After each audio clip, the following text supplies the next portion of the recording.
Assalamualaikum warahmatullahi wabarakatuh. Kami dari kelompok 5 ingin mempresentasikan hasil diskusi kami mengenai sistem pertanian dalam pembangunan pertanian pada Kabupaten Probolinggo. Yang pertama, kita masuk ke bagian pendahuluan. Jadi, Probolinggo ini memiliki karakteristik geografis dan sosial ekonomi yang unik dalam mengembangkan sistem pertaniannya. Kondisi geografis yang beragam, mulai dari dataran rendah hingga pegunungan, itu memberikan keunikan tersendiri dalam praktik pertanian yang dilakukan oleh masyarakat setempat. Jadi, sistem pertanian tradisional ini masih mendominasi sebagian besar praktik budidaya di Probolinggo. Seiring perkembangan zaman, sistem pertanian modern mulai diperkenalkan di Probolinggo sebagai upaya meningkatkan produktivitas dan efisiensi pertanian. Lalu, konsep pertanian berkelanjutan juga mendapatkan perhatian khusus dalam pembangunan pertanian di Probolinggo dan teknologi pertanian presisi juga mulai diperkenalkan sebagai langkah inovatif dalam sistem pertanian di Probolinggo. Nah, tujuan dari analisis ini itu adalah untuk mengeksplorasi dan mengidentifikasi karakteristik sistem pertanian di Probolinggo. Nah, jadi analisis ini itu adalah analisis perkembangan model pertanian tradisional, mengkaji implementasi teknologi pertanian modern, mengevaluasi praktik pertanian berkelanjutan, dan mengeksplorasi potensi penerapan pertanian presisi. Lalu yang selanjutnya ada sistem pertanian tradisional. Sistem pertanian tradisional sendiri merupakan metode bercocok tanam yang masih mengandalkan teknik turun-temurun tanpa banyak menggunakan teknologi modern. Sistem ini itu tidak hanya bertujuan untuk memenuhi kebutuhan hidup, tetapi juga mencerminkan hubungan erat antara manusia dan alam. Sistem pertanian tradisional ini memiliki ciri-ciri yaitu menggunakan alat sederhana, bergantung pada kondisi alam, menggunakan benih dari panen sebelumnya, pengendalian hama secara alami tanpa pestisida. Lalu keuntungannya itu memanfaatkan pengetahuan lokal, biaya produksi rendah, menjaga keseimbangan ekosistem. Sistem pertanian tradisional juga memiliki kelemahan yaitu produktivitasnya itu rendah, bergantung pada alam, dan kurangnya efisien dalam pengelolaan lahan. Next. Eh, Berikut merupakan studi kasus sistem pertanian tradisional yang ada di Desa Ngadisari, Kabupaten Probolinggo. Kasus ini itu masih banyak menggunakan sistem tradisional di mana mereka itu bergantung pada benih dari panen sebelumnya atau membeli dari daerah lain. Akibatnya produktivitas kentang itu rendah karena benih yang digunakan seringkali rentan terhadap penyakit seperti busuk daun dan bercak kering. Penyakit tersebut juga dapat menyebabkan penurunan hasil panen secara drastis sehingga petani itu mengalami kerugian dan sulit mencapai produktivitas yang optimal.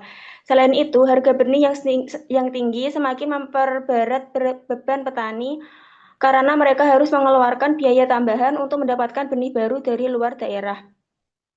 Lalu implikasi dari sistem pertanian tradisional di Probolinggo terhadap pembangunan pertanian ini cukup signifikan.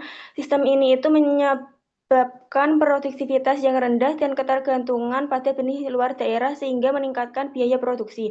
Ketergantungan pada pasokan benih dari luar daerah itu semakin memperburuk kondisi ini karena membuat sistem pertanian kurang mandiri dan rentan terhadap fluktuasi harga di pasar. Selain itu, ketergantungan pada faktor alam juga menjadikan hasil panen tidak stabil yang berdampak pada ketahanan pangan daerah.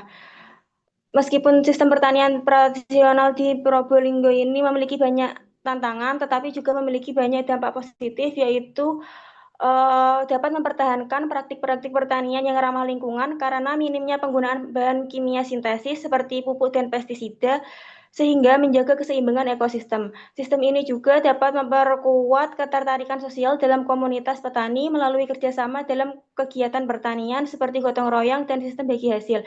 Namun agar lebih berkontribusi terhadap pembangunan pertanian, sistem ini itu perlu dikombinasikan dengan inovasi teknologi yang dapat meningkatkan produktivitas dan kesejahteraan petani. Baik, selanjutnya yaitu ada sistem pertanian modern. Sistem pertanian modern sendiri yaitu memiliki konsep yaitu tidak hanya membahas tentang usaha untuk pemenuhan kebutuhan pangan manusia dan pemulihan spesies tanaman. Namun, konsep pertanian modern ini sudah lebih ke arah untuk bagaimana cara manusia mengoptimalisasi usaha tani untuk menghasilkan bahan pangan yang bermutu. Yang bermutu ini dapat dilihat dari segi kualitas maupun kuantitas khususnya juga pada kesejahteraan petani. Konsep pertanian modern ini juga menggabungkan dua konsep, yaitu dari pengoptimalan produksi pertanian serta penggunaan teknologi serta peningkatan mutu hasil pertanian sendiri. Untuk keuntungan dari pengaplikasian sistem pertanian modern yaitu ada pengolahan lahan yang sempit, pengendalian hama penyakit sampai panen, serta waktu pasca panen, dan penggunaan teknologi dari proses on-farm hingga off-farm. Keuntungan ini hanya dapat diterima pada saat sistem pertanian modern berbeda dari sistem pertanian tradisional yang sebelumnya telah dijelaskan. Next. Untuk studi kasus di Kabupaten Probolinggo sendiri, yaitu ada seseorang dari Kabupaten Probolinggo menciptakan sistem informasi geografis komoditas hortikultura, yaitu berupa aplikasi yang menampilkan pemetaan dari potensi hasil pertanian tanaman hortikultura dari tiap-tiap kecamatan di Kabupaten Probolinggo. Implementasi ini menampilkan peta tematik untuk tanaman hortikultura yang terdiri dari 26 jenis tanaman hortikultura tiap kecamatan di Kabupaten Probolinggo. Peta kabupaten yang digunakan di aplikasi diperoleh dari dinas setempat dan digitalisasi untuk mendapatkan data yang akan diimport ke dalam database dan akan digunakan oleh masyarakat sekitar. Untuk implikasi terhadap pembangunan pertanian sendiri, sangat memberikan dampak positif dikarenakan aplikasi sistem ini memudahkan masyarakat untuk memperoleh informasi berupa letak geografis yang sesuai dengan komoditas yang akan diaplikasikan atau dibudidayakan oleh petani yang selanjutnya akan mendapatkan hasil yang lebih maksimal dan memperoleh kesejahteraan bagi petani. Next. Baik, untuk yang selanjutnya adalah sistem pertanian berkelanjutan. Nah, sistem pertanian berkelanjutan ini didefinisikan sebagai sistem pertanian yang memanfaatkan sumber daya alam secara optimal sambil menjaga kelestarian lingkungan, meningkatkan kesejahteraan petani, dan juga memastikan produksi pangan yang stabil untuk generasi mendatang. Untuk prinsip-prinsip pertanian berkelanjutan ini meliputi 3 pilar utama, yaitu ekologi atau planet, lalu ada ekonomi atau profit, dan sosial atau people. Secara operasional, prinsip ini tuh diwujudkan melalui berbagai praktik, seperti menjaga kesehatan tanah dengan menggunakan pupuk organik, meningkatkan keanekaragaman hayati melalui diversifikasi tanaman, serta melakukan konservasi sumber daya air dan tanah. Penelitian Eka Wanti et al. 2023 memberikan contoh konkret dengan penggunaan tanaman refugia dan predator alami seperti semut rangrang untuk mengendalikan hama secara ramah lingkungan. Nah, pertanian berkelanjutan ini memiliki berbagai keuntungan. Yang pertama, mengurangi polusi tanah dan air dan meningkatkan biodiversitas tanaman, lalu menekan biaya produksi dengan mengurangi ketergantungan pada bahan kimia, dan yang terakhir ada meningkatkan kesehatan petani dan masyarakat. Untuk kelemahannya, pertanian berkelanjutan ini memakan biaya awal yang tinggi untuk teknologi dan juga pelatihan, lalu waktu panen itu lebih lama jika dibandingkan dengan pertanian yang konvensional, dan yang terakhir untuk kelemahannya itu ada keterbatasan bahan organik. Next. Untuk studi kasus dari sistem pertanian berkelanjutan ini, saya mengambil dari Desa Karanggeger, Kabupaten Probolinggo. Petani bawang merah menghadapi serangan hama ulat belayak atau Spodoptera exigua. Solusi berbasis pertanian berkelanjutan diterapkan dengan menanam tanaman refugia seperti kenikir dan bunga kertas dan mengintroduksi semut rangrang sebagai predator alami. Hasilnya, produktivitas bawang merah ini meningkat dari yang awalnya 1,5 ton menjadi 2 ton per panen. Pendekatan ini juga menciptakan agrowisata dan juga peluang ekonomi baru dari penjualan pupuk kompos dan berupa semut rangrang. Nah, implikasi sistem pertanian berkelanjutan ini terhadap pembangunan pertanian itu mendukung ketahanan pangan dan kedaulatan pangan nasional melalui produksi yang stabil dan ramah lingkungan, sekaligus mendukung kedaulatan pangan nasional bahkan internasional ke depannya. Dari aspek lingkungan, praktik pertanian berkelanjutan ini membantu mengurangi erosi tanah dan juga pencemaran air.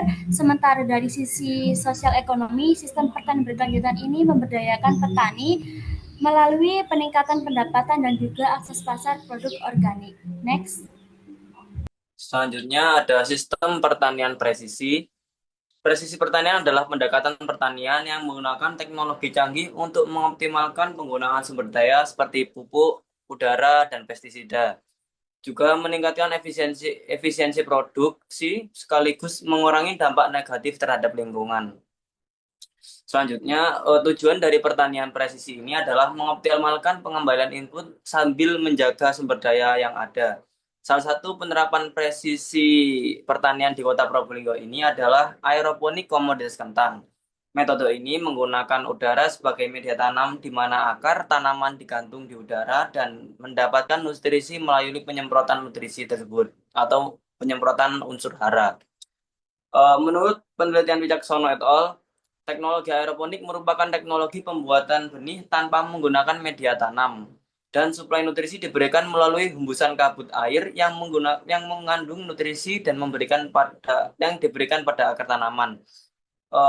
Penerapan teknologi aeroponik ini akan menggunakan air yang lebih sedikit dan memberikan kesejahteraan yang seragam bagi tanaman sepanjang tahun, termasuk kentang tersebut. Bisa di next. Selanjutnya ada penerapan teknologi aeroponik. Saya mengambil studi kasus di Desa Ngandangsari, Kabupaten Probolinggo. Sebelum ada teknologi aeroponik ini, petani bergantung pada benih di daerah lain atau panen hasil sebelumnya, yang memungkinkan yang kualitas dari benih kentang ini itu kayak tidak terjamin dan rentan terhadap penyakit, sehingga menurunkan produktivitas dari petani kentang di desa tersebut. Kemudian untuk mengatasi masalah ini, pemerintah Kabupaten Probolinggo dibantu dengan Pengabdian Universitas Jember memperkenalkan teknologi aeroponik kepada kelompok tani Jaya Makmur. Dan teknologi ini memungkinkan produksi benih kentang berkualitas tinggi tanpa menggunakan media tanam dengan nutrisi yang diberikan melalui kabut air tersebut atau yang dibahas tadi yaitu aeroponik. Kemudian dampak positif atau implikasi dari program aeroponik ini adalah meningkatkan produktivitas kentang, tetapi juga membuka peluang usaha baru bagi petani sebagai produsen benih kentang berkualitas. Kemudian Siregar dan Rifai menjelaskan performa budidaya menggunakan metode aeroponik ini melebihi metode konvensional.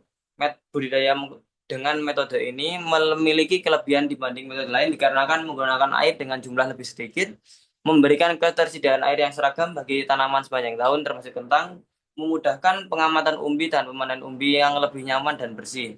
Hal ini yang mendasari Kabupaten Probolinggo itu menerapkan teknologi aeroponik dalam penanaman tanam tersebut.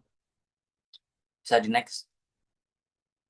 Selanjutnya masuk ke kesimpulan. Jadi berdasarkan analisis komprehensif sistem pertanian di Kabupaten Probolinggo ini, sistem pertanian modern menunjukkan kontribusi paling signifikan terhadap pembangunan pertanian dibandingkan dengan sistem pertanian tradisional yang masih bergantung pada metode konvensional. Lalu sistem pertanian berkelanjutan ini tidak hanya fokus pada peningkatan produktivitas, tetapi juga memperhatikan aspek lingkungan sosial dan ekonomi. Nah, untuk contoh konkretnya itu seperti studi kasus di Desa Karanggeger tadi menunjukkan bahwa pertanian berkelanjutan ini dapat meningkatkan produktivitas tanaman sambil secara signifikan menurunkan biaya produksinya. Jadi sistem ini berhasil mengintegrasikan praktik ramah lingkungan seperti penggunaan tanaman refugia dan predator alami yang berkontribusi pada keberlanjutan ekosistem pertanian. Sementara sistem pertanian tradisional masih memiliki peran dalam melestarikan pengetahuan lokal dan praktik ramah lingkungan. Dan sistem pertanian presisi ini muncul sebagai pendekatan yang menjanjikan untuk masa depan. Jadi teknologi seperti aeroponik tadi yang di Desa Ngadisari itu menunjukkan potensi besar dalam meningkatkan kualitas benih dan produktivitas tanaman. Meskipun membutuhkan investasi infrastruktur teknologi yang signifikan, tetapi pertanian presisi ini mampu mengatasi tantangan seperti keterbatasan lahan dan kualitas benih yang rendah. Jadi dengan menggabungkan kearifan tradisional, teknologi modern, prinsip berkelanjutan, dan presisi teknologi tadi, Probolinggo ini tuh dapat mengembangkan model pertanian yang adaptif, produktif, dan berkelanjutan. Lalu berikut daftar pustaka yang kelompok kami gunakan. Sekian presentasi dari kami. Wassalamualaikum warahmatullahi wabarakatuh.